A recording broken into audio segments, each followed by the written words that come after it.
there, guys. So Kathy was asking a question. How do you distract yourself? This is so central to being able to get to a better place with tinnitus, because it's so hard not to think about it, right? I mean, it's this noise that won't go away, and you become really like distressed about it because you want it to be gone, and you feel like there's nothing else to think about except for this problem that you have to solve. So let's talk about it. First, it's important to understand that first go see a doctor and make sure they can agree with what I'm telling you now, but in most cases they will, and that is that tinnitus is not going to harm you. Like, you're not going to die from it. It's not going to lead to some massive something that's going to happen to you. It's just a sound that's there, and I admit it's not very enjoyable, especially when you start getting it. It's like the absolute worst thing. It seems like, and it seems like it would be impossible to not be able to think about it. So that's that. But you have to start trying to distract yourself. And I remember when I had it, I went through all the different kinds of background noises. And for me, there's the sound of a shower.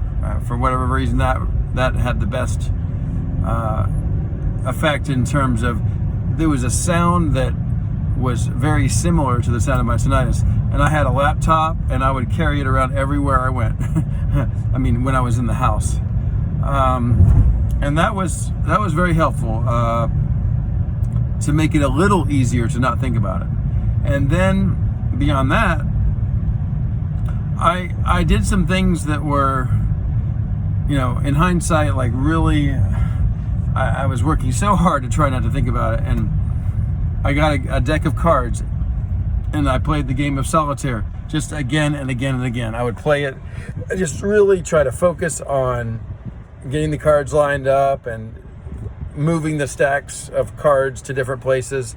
And I would even kind of play solitaire fast, just because I'm trying to, keep my brain busy doing something. And that worked okay. I tried doing a Rubik's Cube, but then I couldn't solve it. And then I would just I couldn't, it didn't work.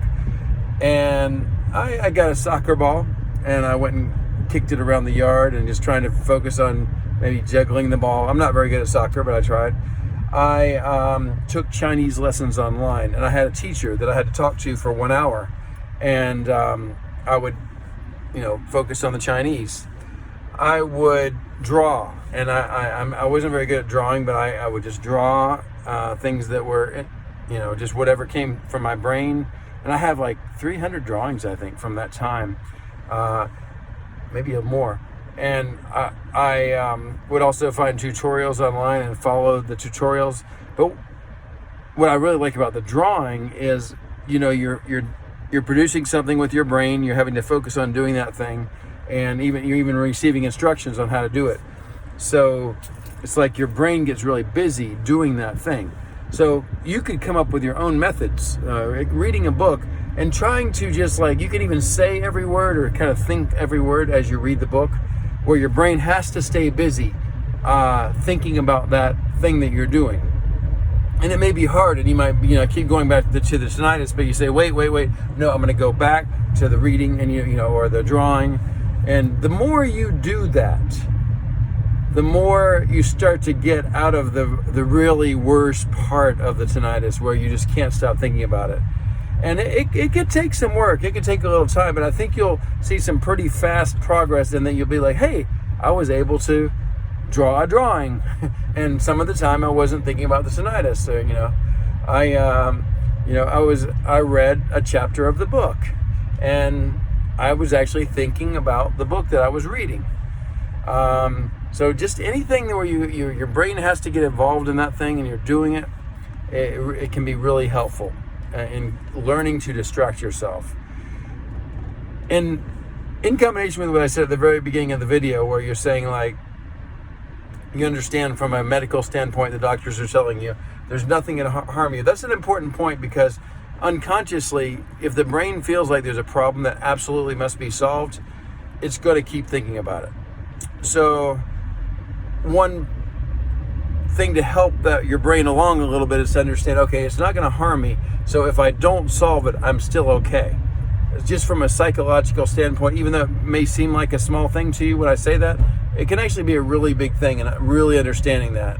And not just me telling you or the doctor telling you, but you take that to heart.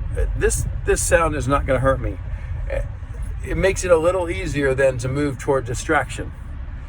So the second thing then is that you start using your brain to do certain things.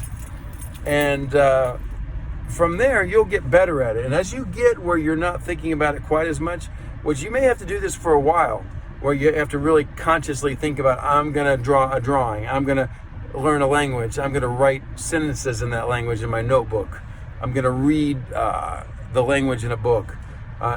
Anything that uses your brain like that, you keep doing that and you'll get better at not thinking about tinnitus. But of course, when you say, don't think about it, you're going to think about it. So you have to choose these neutral type activities versus just trying to not think about it. That's how I distracted myself, and I got better at it. And honestly, now, the sound is always there, but it's kind of like I have to stop and think about it now, and like, oh yeah, there it is, But let me tell you, it wasn't like that before. It was really loud and bothersome, and like I couldn't sleep. I was getting 1 and 2 hours of sleep, sometimes 0 hours of sleep. It was absolutely hell. And now it's not.